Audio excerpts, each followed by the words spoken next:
నమస్తే. ఇప్పుడు మీరు చూడబోతున్న వీడియో ఖచ్చితంగా మీకు ఉపయోగపడుతుంది, నచ్చుతుంది కూడా. మరి మీకు నచ్చిన విషయం నాకు తెలియాలి అంటే ఈ వీడియోని మీరు లైక్ చేయాలి, షేర్ చేయాలి, అలాగే మన ఛానల్‌ని సబ్స్క్రైబ్ చేయాలి. మీ సపోర్ట్‌ని నాకు అందిస్తారు కదూ! ఓకే.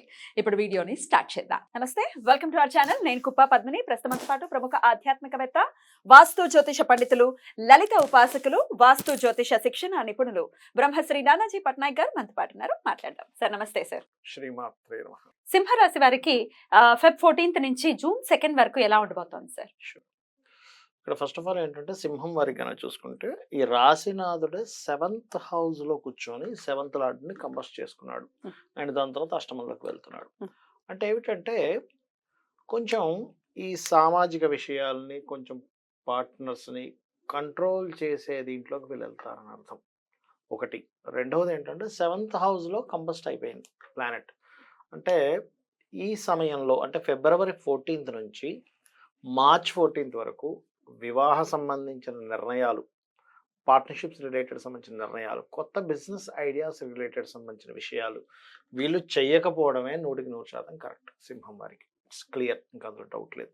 ఇక రెండవది ఏమిటంటే ఇక్కడ అష్టమంలోకి వెళ్తాడు. ఎప్పుడు మార్చ్ 14th నుంచి ఏప్రిల్ 14th వరకు అష్టమంలో ఉంటాడు ఈ రవి ఇక్కడ ఉన్నప్పుడు 8th హౌస్లో రాహుతో కలిసినప్పుడు ఏంటంటే సహజంగా అది ఆకస్మిక సంఘటనలు జరిగేటువంటి స్థానము. అందుకని ఎవరైనా విదేశాల్లో ఉన్నటువంటి వారు పర్టికులర్గా కొంచెం జాగ్రత్తగా ఉండాలి. అదేవిధంగా ఇక్కడ పాజిటివ్ ఏంటి అంటే సడన్గా ఛాన్సెస్ కూడా వస్తాయి విదేశీ సంబంధించినవి, వీళ్ళు ఊహించరు. అంటే ఒక పాజిటివ్ ఉంటుంది, ఒక జాగ్రత్త ఉంటుంది. సో అది. ఇక కుజుడు ఇక్కడికి ఎంటర్ అయ్యాడు, శనితో కలిశాడు. కొంచెం జీవిత భాగస్వామితోని సామాజికమైనటువంటి విషయాలు ఏదైనా స్పీచెస్ ఇచ్చేటప్పుడు రాజకీయ నాయకులు స్పీచ్లు ఇస్తుంటారు. ఇటువంటి విషయాల్లో కొంచెం గందరగోళ పరిస్థితి ఉంటుంది, ఒక మాటకు ఒక మాట అనడం వల్ల. ఇవాళ రేపు యూట్యూబ్ మనకు తెలిసే కదా, ఒకసారి ఏదో ఒక మనిషి ఒక మాట అంటే దాన్ని 1000 సార్లు వేసేసరికి ఆయన ఒకసారి అన్నాడా 1000 సార్లు అన్నాడు అర్థం కాదండి. వైరల్ చేసి పడేస్తారు చక్కగా. కాబట్టి కొంచెం సామాజిక మాధ్యమాల్లో మాట్లాడేటప్పుడు జాగ్రత్తగా ఉండాలి. ఎందుకంటే ఈ కుజుడు ఇక్కడ ఉండడమే కాదు, ఇది 24/4 వరకు ఇక్కడ ఉంటాడు. ఇంకా రేపొద్దున ఇటు మారిన తర్వాత ఇక్కడ నుంచి మళ్ళీ ఇక్కడికి వెళ్తాడు. రాహు అంటేనే కొంచెం సామాజిక మాధ్యమాలు, వీడియోలు, కెమెరాలు. సో అక్కడికి వెళ్తున్నాడు కాబట్టి కొంచెం జాగ్రత్తగా ఉండాలి మెయిన్గా. అందులో ఈ సింహరాశి వారికి కుజుడు కనుక రాహుతో కలిసి అష్టమంలో అంటే 4th లార్డ్ కదా, వాహనాలకు కారకుడు కాబట్టి ఈ వాహనాలకి భూములకి కుజుడు కారకుడు కాబట్టి ఇక్కడికి వెళ్ళి కలిసినప్పుడు మాత్రం భూ క్రయ విక్రయాలకు సంబంధించిన విషయంలో కొంత జాగ్రత్తగా ఉండాలి. వాహనాల మీద వెళ్ళేటప్పుడు జాగ్రత్తగా ఉండాలి. అంటే ఏమీ లేదు, ఇక్కడ సింపుల్గా వాహనం మీద వెళ్తున్నాము, ఒకే ఒక నామం సింపుల్గా దుమ్ దుర్గాయ నమః అనుకుని స్టార్ట్ అవుతుంది. ఇంకే ప్రాబ్లం ఉండదు. అమ్మవారిని తలుచుకున్నా లేదా అమ్మ శ్రీమాత అనుకున్నా సరే ఎటువంటి ఇబ్బంది ఉండదు. ఒకవేళ గ్రహస్థితి వల్ల చిన్న పిసర ఏదైనా యాక్సిడెంట్ లాగా అయినా చిన్న దెబ్బతో పోతుంది. చాలా మంది చూడండి, అబ్బా నాకేం కాలేదండి, చాలా హ్యాపీగా ఉన్నాను, కానీ బండికి కొంచెం అది హ్యాండిల్ ప్రాబ్లం అయింది అంటాడు. అప్పుడేంటి హ్యాపీ ఫీల్ అవుతాడు మనిషి, బండికి ఏదో చిన్న డ్యామేజ్ అయితే అయింది, నేనైతే బాగున్నాను కదా. అలా చేస్తుంది అమ్మవారు. ఎప్పుడు ఏం చేస్తుంది అంటే తనను నమ్ముకొని మనం బయలుదేరినప్పుడు మనకేమీ కాకుండా సేఫ్టీ ఉంచి, యాక్సిడెంట్ కర్మబద్ధి జరుగుతుంది కానీ మనకేమీ కాకుండా చూసుకొని. అయితే ఇక్కడ ఏంటంటే కొన్ని జాతకాలు వాళ్ళ పర్సనల్ చార్ట్లో అసలు యాక్సిడెంట్ యోగమే ఉండదు. అలాంటి వాళ్ళు భయపడాల్సిన పని లేదు. యాక్సిడెంట్ యోగాలు ఉంటాయి కొంతమందికి, ఆల్రెడీ ఎప్పుడు జరుగుతుంటుందండి నాకు అంటారు. అలాంటి వారు ఇంకొంచెం జాగ్రత్తగా ఉండాలి. That is mandatory. జాగ్రత్తగా ఉండటం జూన్ 2 వరకు జాగ్రత్తగా ఉండాలి ఖచ్చితంగా. రెమెడీ ఏం చేసుకోవాలి సార్ సింహరాశి?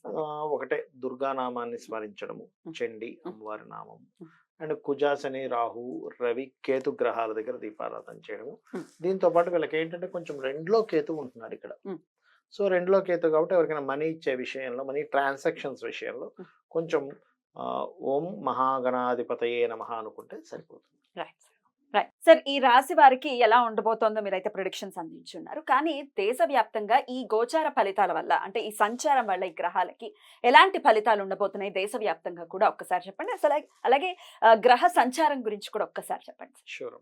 యాక్చువల్గా ఈ రోజు ఇది వేయడానికి కారణం ఏంటంటే మనం 1.5 month బ్యాకే మనం చెప్పుకున్నాం ఇది కొంచెం ఈ గ్రహాల యొక్క కదలిక ఇలా ఉందని. కాకపోతే ఏంటంటే కొంతమంది నన్ను పర్సనల్గా అడిగింది ఏంటంటే, ఎందుకండి ఒకసారి మీకు మాకేమైనా ఎక్స్ప్లెయిన్ చేసి చూపించగలరా బోర్డు మీద అని అడిగారు.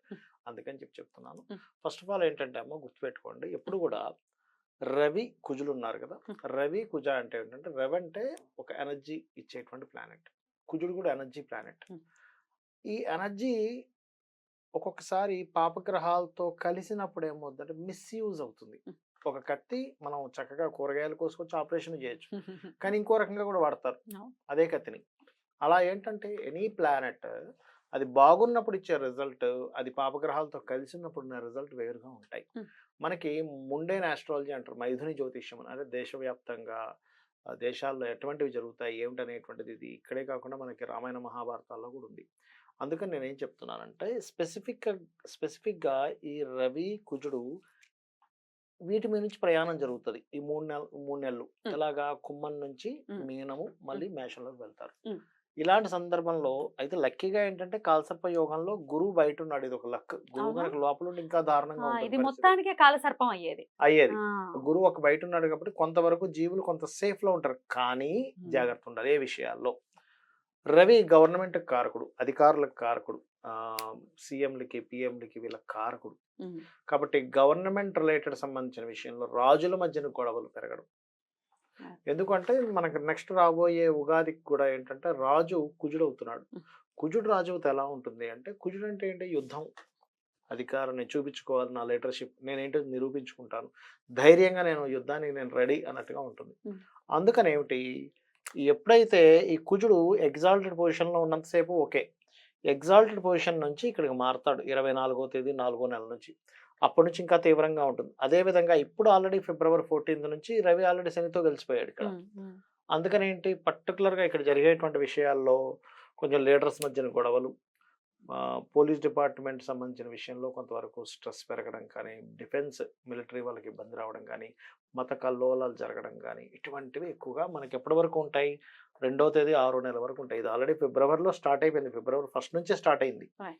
ఎందుకంటే ఇక్కడ కుజరవులు కలిసారు ఆల్రెడీ ఇక్కడ ఒకసారి. హ్మ్. రవి కుజ ఇద్దరు ఎనర్జీని ఇచ్చే ప్లానెట్స్ కలిసారు ఇక్కడ. హ్మ్. కాకపోతే ఇక్కడ ఈ పాపగ్రహాలతో వెళ్ళి కనెక్ట్ అవ్వడం అనేటువంటిది ఇంకొంచెం జాగ్రత్తగా ఉండాలి. ఓకే. అర్థమైందమ్మా? Right sir. సో మరి ఇక్కడ మనం ఇండియాలో ఉన్నవాళ్ళు ఉంటారు, వేరే వేరే దేశాల్లో ఏదైనా యుద్ధ సంబంధించినటువంటి పరిస్థితులు ఉంటాయి. అప్పుడు మాత్రం వీళ్ళు చేసుకోవాల్సిన రెమెడీ ఏమిటి? ఏ దేశంలో ఉన్నా ఎవరున్నా అంటే వాళ్ళకి జాతకంతో సంబంధం లేదు. కొంతమందికి నాది పలానా రాశి అని తెలియదు, హ్మ్. పలానా నక్షత్రం అని తెలియదు. ఏదో అవును. వాళ్ళు చిన్నప్పుడు ఏదో రాశారా మిస్ అయ్యాయంటే అంటూ ఉంటారు. అవును. అటువంటి వారు నేను చెప్పేది ఒకటే, అమ్మవారికి సంబంధించిన వాటిలో చండీ పారాయణం వినడం గానీ, తర్పణం చేయడం గానీ, హోమం చేసుకోవడం గానీ చేసుకోవాలి. విన్నా సరిపోతుంది. ఆ దేశాల్లో చేసేవాళ్ళు ఉండకపోవచ్చు అవును. ఒక్కోసారి. అవును. లేదా శ్రీమాత్రే నమః రక్షణనిస్తుంది. హ్మ్. దగ్గరలో గనక ఏదైనా గోశాల ఉంది, ఇండియాలో ఉన్నారు గోశాల ఉంది, గోవులకి బెల్లము, క్యారెట్లు తినిపిస్తే మంచిది. హ్మ్. గోధుమ రవ్వ కూడా తినిపిస్తే ఇంకా మంచిది. హ్మ్. అండ్ అదేవిధంగా నవగ్రహాలు ఉన్నాయనుకోండి, రాహువు, కేతువు.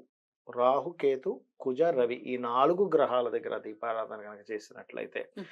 సిచ్యువేషన్స్ ఎలా ఉన్నా సరే వీళ్ళ మీద ఎఫెక్ట్ అనేటువంటిది ఉండదు. సో జాతకం లేని వాళ్ళకి, అసలు మాకు తెలియదు అనుకునే వాళ్ళకి మీరు ఇప్పుడు చెప్పినటువంటి రెమెడీ చాలా రెమెడీ బాగా హ్యాపీగా పనిచేస్తుంది. పనిచేస్తుంది. ఎందుకంటే ఇప్పుడు జాతకం లేదు, హ్మ్. రాయలేదు, నా హ్మ్. లగ్నం తెలియదు, నా రాశి తెలియదు, ఏం చేయాలనేటువంటిది ఉంటుంది కదా. ఇప్పుడు ఇన్ని కాబట్టి గ్రహాలకు మీరు ఆరాధన చేయమంటున్నారు కాబట్టి బ్యాలెన్స్ అవుతుంది. బ్యాలెన్స్ అవుతుంది, అంతేనా సార్? ఖచ్చితంగా బ్యాలెన్స్ అవుతుంది. Right. సో ఇవి జాగ్రత్త తీసుకోవాలి. Right. ముఖ్యంగా కొంచెం అల్లకల్లోలంగా ఏర్పడేటువంటి సిచ్యువేషన్స్ ఉంటుంటాయి కాబట్టి కొంచెం జాగ్రత్తగా ఉండవలసిన సిచ్యువేషన్స్ ఉన్నాయి. ప్రతి ఒక్కరు. ముఖ్యంగా ఎందుకంటే రాహు ఇక్కడ ఉన్నప్పుడు ఏంటంటే మన హైందవ ధర్మ సంబంధించిన సనాతన ధర్మాన్ని కాపాడుకునేటువంటి పరిస్థితి అంటారు దీన్ని. ఎందుకంటే రాహు ఇక్కడ ఉంటూ సాటర్న్ యొక్క ట్రాన్సిట్ ఇలా మళ్ళీ ఇక్కడ వరకు వెళ్తుంది. హ్మ్. అంటే ఈ ఈ రాశిని, హ్మ్. దిస్ ఇస్ ద రాశి, ఈ రాశి ఏంటంటే సనాతన ధర్మ సంబంధించిన రాశులు అంటారు రెండింటిని, గురు రాశులు. హ్మ్. హ్మ్. దాని మీద ఎప్పుడైనా రాహు సంచారం జరిగేటప్పుడు మనం ఆల్రెడీ 1.5 month బ్యాక్ కూడా ఒకసారి అన్నా మాట్లాడారు. నేను. ఆ. సో శని వెళ్తున్న దాని మీదకి ఇటువంటి సిచ్యువేషన్స్ వస్తుంటాయి కాబట్టి ఈ విషయంలో జాగ్రత్తగా ఉండాలి. చాలా అద్భుతంగా మాకు తెలియజేశారు సార్. ద్వాదశ రాశులకి కూడా ఈ గ్రహ సంచారం ఎలాంటి ఫలితాలను ఇస్తుంది, ఇంచుమించు జూన్ 2 వరకు కూడా ఈ రిజల్ట్స్ ఉంటాయి అని చెప్తున్నారు. కాబట్టి చెప్పినటువంటి పరిహారాలు Yeah. అందరూ కూడా పాటించుకుని అమ్మవారి ఆరాధన విశేషంగా చేసుకుంటూ అందరూ సురక్షితంగా ఉండాలి, మానసిక ప్రశాంతత ఉండాలని మనస్ఫూర్తిగా కోరుకుంటూ కృతజ్ఞతలు సార్. నమస్కారం. శ్రీమాత్రే నమః.